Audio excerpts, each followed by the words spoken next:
Mas quando ela entrou dentro da casa, ela disse assim: se Deus está aqui, se essa é a casa dele, eu quero um sinal. Ela olhou, era de manhã bem cedo, o sol já estava forte, mas todas as luzes da igreja se tornaram fortes, claras, incandescentes, brilhavam como se fosse cada uma das lâmpadas um sol. Ela disse: Deus está aqui, aqui é a casa de Deus. A irmã do ciclo de oração se levanta, vai na direção dela e diz: A paz do Senhor, irmãos, tudo bem? Que a paz do Senhor esteja com você. Vejam só que testemunho maravilhoso. Assista até o final. olhe para cá, deixa eu lhe contar uma coisa. Olha o valor que tem uma palavra. E você vai levar isso para casa hoje. Eu conheço uma família no interior do estado do Paraná. E essa família tem uma história interessante. Já se passou muito tempo, mas todas as vezes que eu me lembro dessa história, me causa um impacto da força que há na palavra, na força que há na vida de um homem que honra e usa a palavra. Um trigo sadio, um vinho novo, fresco, e uma unção legítima e autêntica.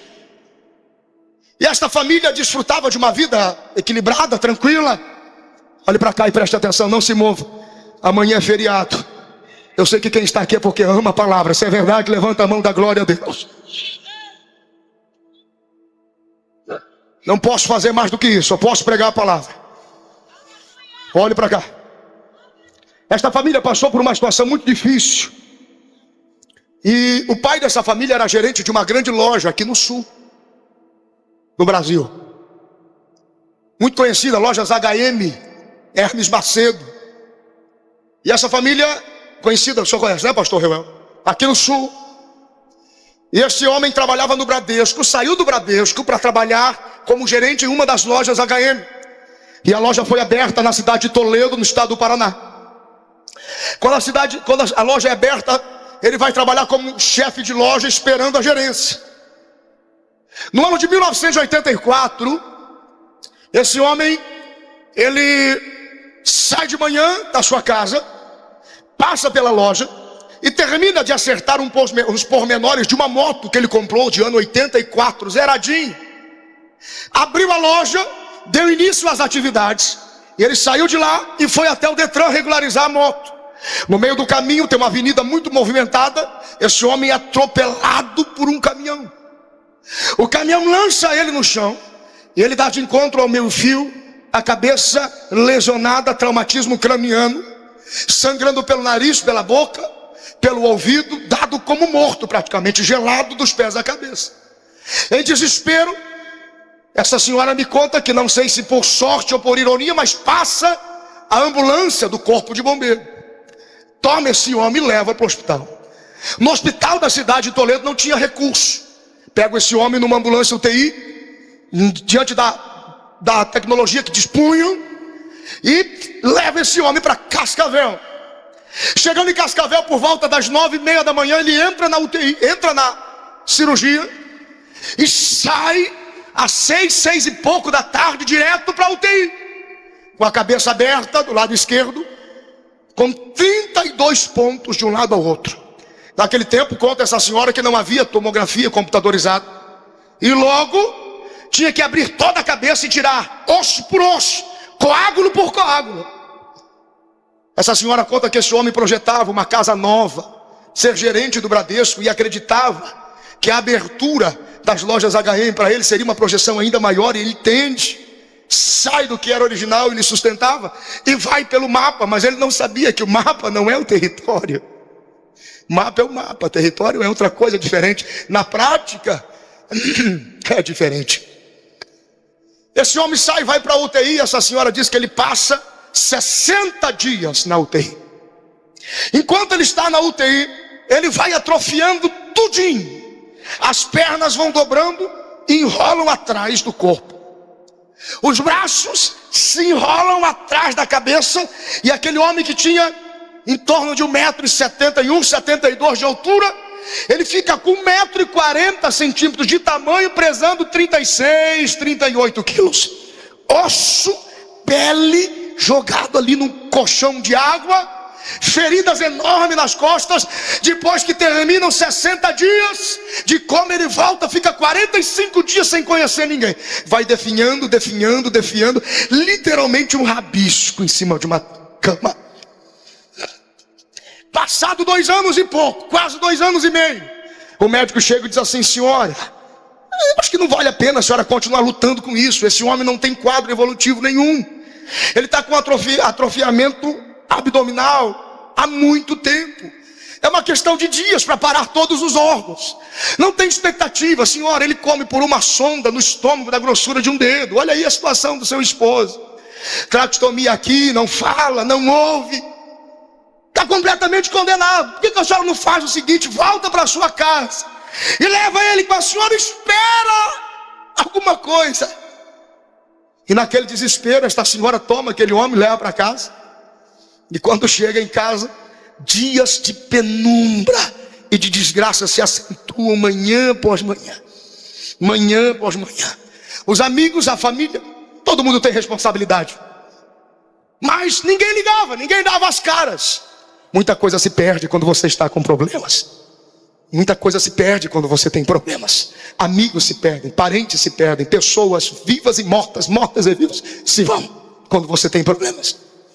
E esse homem angustiado, essa mulher angustiada e esse homem moribundo, uma família pequena, ele, a mulher e um filho de 5 para 6 anos.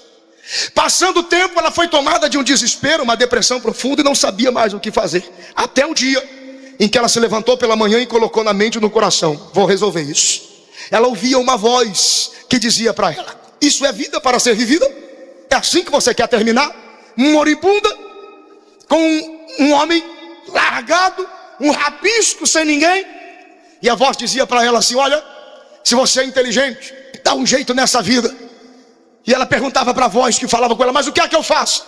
Tira a sua vida, e antes que a morte lhe mate, faça isso você, e prove que pelo menos assim você foi mais inteligente que a morte.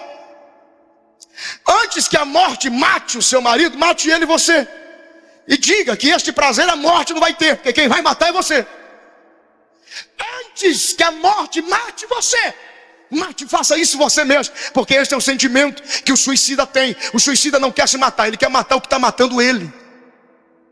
Ele quer matar o que está desgraçando com ele, e ele acaba morrendo por isso no desespero. Ela sai sem rumo, entra no mercadinho, quadras depois da casa, e faz uma compra estranha. Compra um abacate, 2 bananas, um pacote de leite e uma caixinha de veneno para rato, baldrinho, aquele que tem um ratinho na capa. Leva para casa chorando, de manhã, de tarde, de noite, convulsivamente, um desespero. O filho pequeno sem entender nada.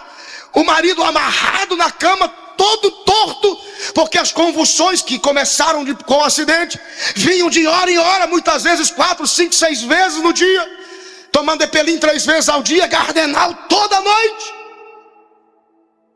Uma desgraça, Naldinho. Reginaldo, deputado. Naldinho do coração. Uma desgraça. E aquela senhora me contando, que eu acho interessante essa história, por isso que eu estou chamando a sua atenção. Quando aquela senhora entra dentro de casa, o filho menor pergunta, o único filho que tinha pergunta: escuta, mãe, que é isso? Estou com fome. Há dias que não comiam nada diferente. Ela diz: fique tranquilo, que a mamãe vai fazer para você uma vitaminazinha aqui, você vai comer, vai beber, vai ficar tudo bem. E ela conta que chorando, desesperadamente em prantos. Quando são mais ou menos 11h30 da noite, que era o último horário da refeição daquele homem, ela se levanta, prepara o liquidificador, mistura o abacate, mistura a banana, coloca o leite e coloca o veneno para rato, baldrinho e bate.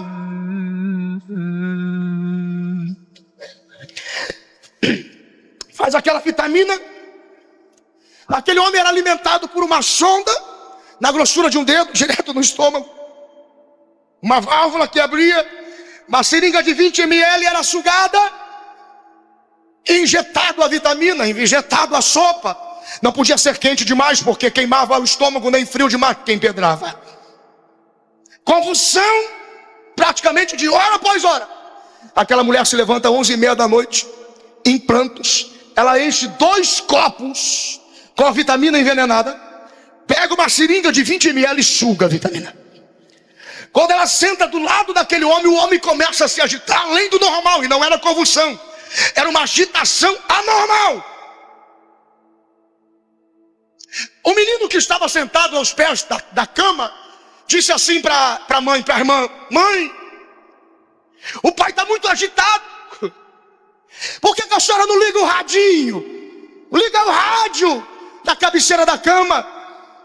Aquela senhora havia descoberto que quando ela ligava o rádio, aquele homem conseguia ouvir, chamava a atenção dele o rádio. E aí ele parava para ouvir o rádio e ficava quieto e recebia alimentação. A mãe, quando foi injetar, abriu a válvula para injetar, ela parou, estendeu a mão e ligou o rádio. Quando ela ligou o rádio, a programação secular normal terminava e começava uma programação de fundo, uma nova programação, e tinha como fundo uma faixa musical.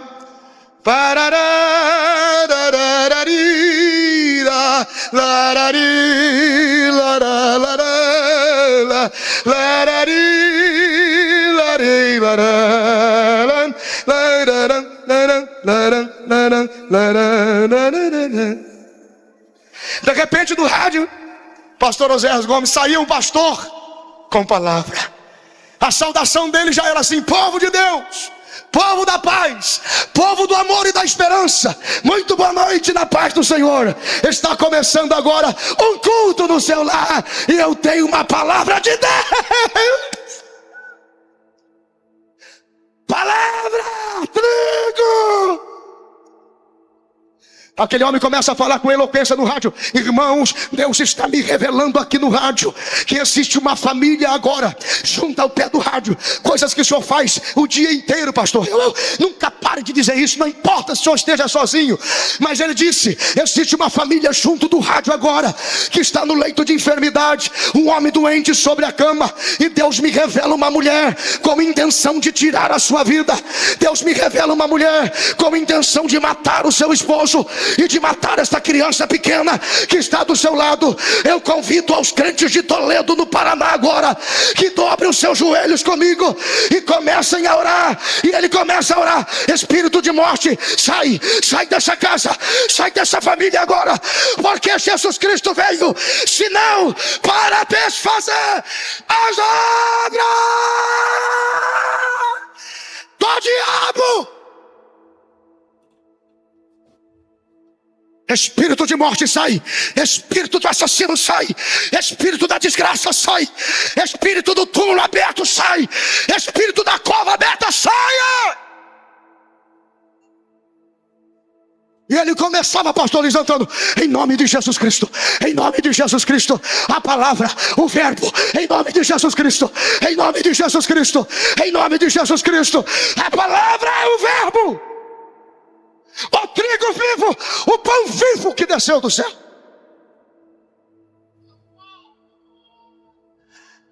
Essa irmã nos conta que algo sobrenatural acontece dentro da casa. Quando aquele homem vai orando, vai clamando. Era uma casa de madeira, com uma cor de muito mau gosto. Perdoe, porque eu também acho de mau gosto. Dá para imaginar uma casa pintada de verde escuro por dentro? Verde escuro, é muito escuro, irmão. Verde escuro, casa de madeira, verde escuro, é muito escuro. Se acende a luz, não adianta, irmão. Não há watts que clareie aquele cômodo. Um quarto verde escuro, mas tudo tem um porquê. Quando aquele pastor vai orando e o poder da palavra vai fluindo pelo rádio, e o poder da palavra vai entrando dentro da casa, dentro do cômodo, dentro do quarto, a irmã diz que aquele menino pequenininho sentado, ele ficou olhando para a luz.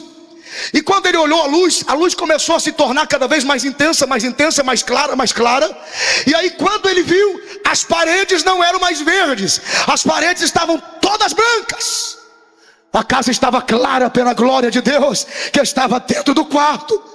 Quando aquele menino tenta falar para sua mãe que ele estava vendo o quarto claro, ele levanta os olhos e vê um homem de branco na porta do quarto. Irmão, criança de 5, 6 anos não mente. Criança é verdadeiro, pastor João. O senhor sabe disso, João Amaral. Pastor Moisés, criança é verdadeiro. Se criança dizer gosta, é porque gosta. Se criança dizer não gosta, ele não gosta.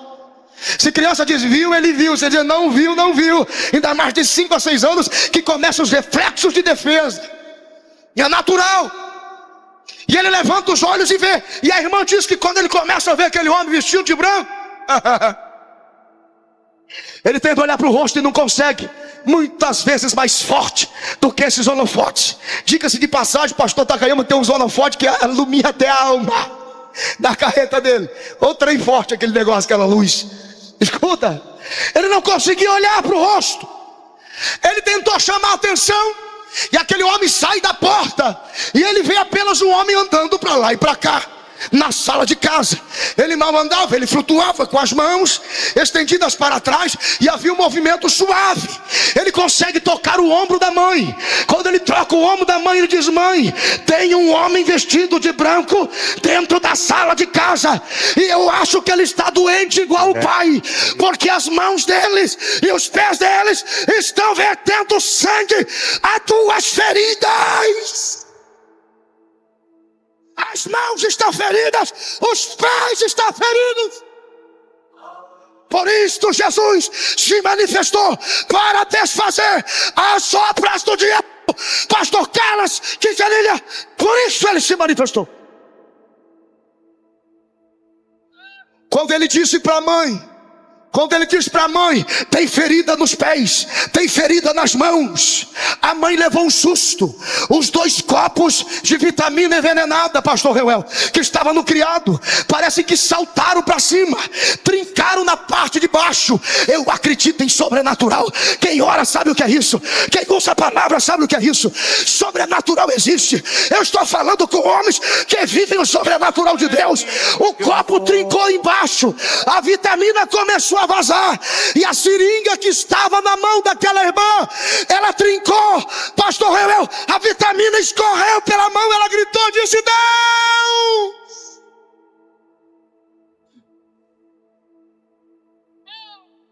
Ela foi escorregando pela cama. Essa irmã disse que caiu de joelho.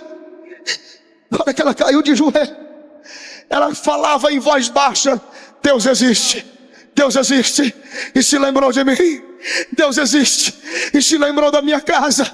E o menino perguntava: como é que a senhora sabe? Esse homem aí do rádio, conhece ele. Amanhã eu vou descobrir o endereço de Deus e vou na direção dele. Querido, quando uma igreja está viva, quando uma igreja está cheia de Deus, as pessoas correm para ela, as pessoas procuram o endereço. Aonde é o endereço de Deus? Aí está o endereço de Deus. A sua vida, a sua família, a sua igreja.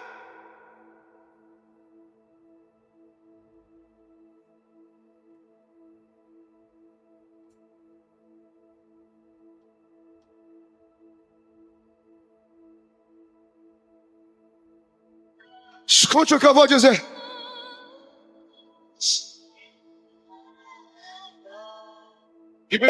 Essa irmã sai de manhã. Estou terminando o testemunho. Essa irmã sai de manhã e procura o endereço de Deus. Ela chega numa casa, uma casa de oração, uma igreja. Irmãs do ciclo de oração estavam orando, e ela achou engraçado. Umas oravam de pé, outras de joelho dobrado, outras com o rosto no chão. Outras profetizavam, outras corriam, outras saltavam, outras aplaudiam. Havia uma confusão, ela não entendeu. Mas quando ela entrou dentro da casa, ela disse assim: se Deus está aqui, se essa é a casa dele, eu quero um sinal. Ela olhou, era de manhã bem cedo, o sol já estava forte, mas todas as luzes da igreja se tornaram fortes, claras, incandescentes, brilhavam como se fosse cada uma das lâmpadas um sol. Ela disse: Deus está aqui. Aqui é a casa de Deus. A irmã do ciclo de oração se levanta, vai na direção dela e diz assim: minha filha, porque deste crédito à minha palavra, digo eu para ti o Senhor, e aprenda agora a ouvir a minha voz. Não sabes tu que foi eu que entrei dentro da tua casa ontem à noite, pastor William? Eu entrei dentro da sua casa ontem à noite. Foi eu quem toquei aquele homem, toquei todos os ossos do seu corpo, nervos, carne por completo.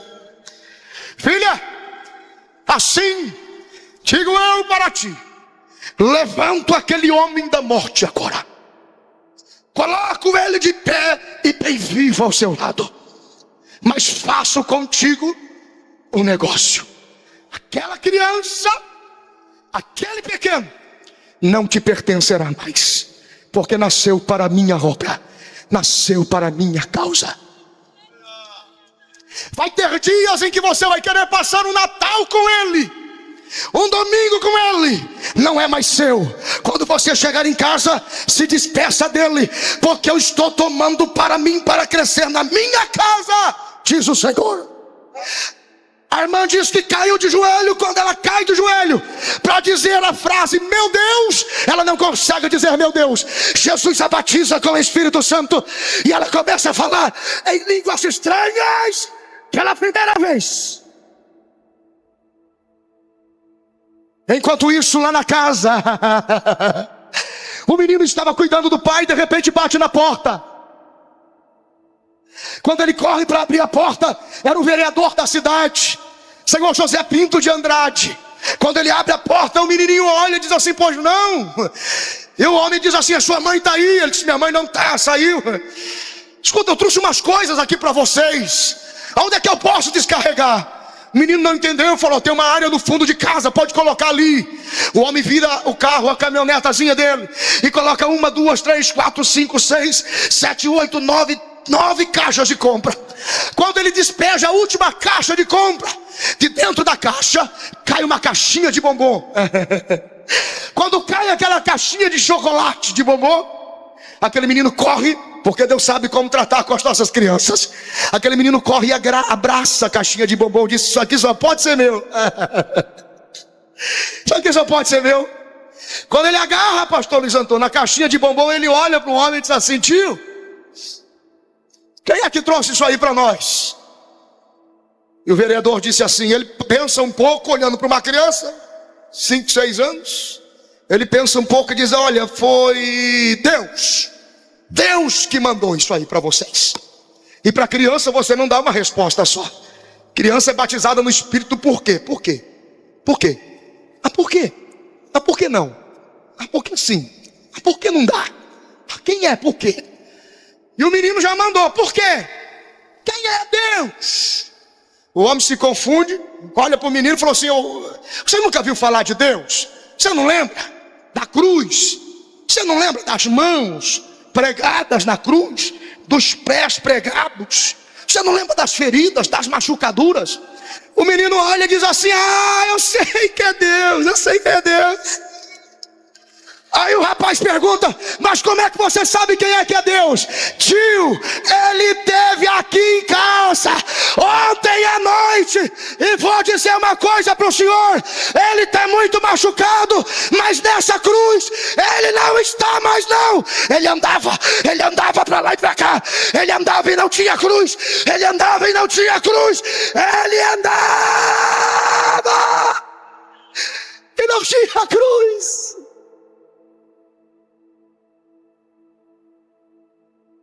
Por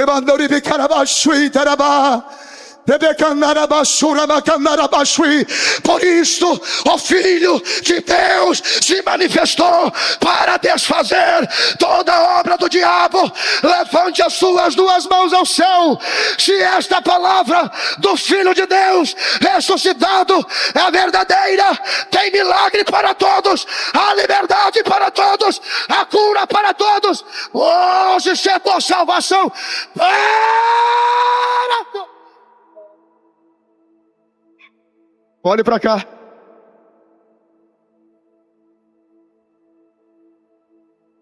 Diga para o irmão que está do seu lado, existe uma palavra de Deus na sua vida, e esta palavra é para o diabo. Diga para ele, existe uma palavra de Deus na sua vida, e esta palavra é para o diabo. Diga para ele, ela está escrita debaixo dos seus pés. Comece a usar.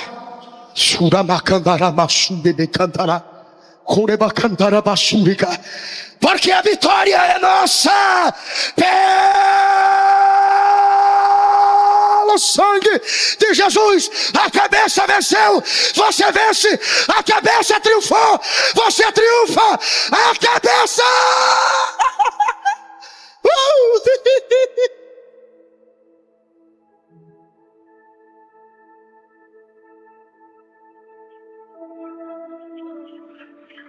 Lift your hands to Him and worship.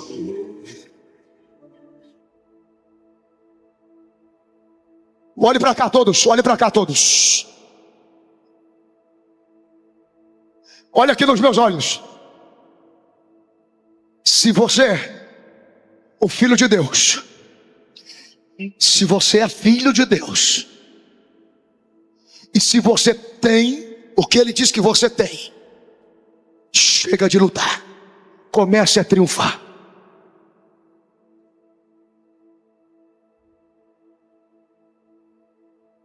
Escute, os companheiros podem estar à vontade para se assentar. Vamos mais uns minutinhos. Aquele homem não entendeu nada, ele foi embora. Daqui a pouco chegou aquela mulher. Assustou quando viu aquele monte de compra. Ela veio correndo, dobrou os joelhos, abraçou um pacote de arroz, outro pacote de feijão, e começou a gritar de novo: Deus existe, Deus existe, Deus existe, Deus existe, Deus existe, Deus existe.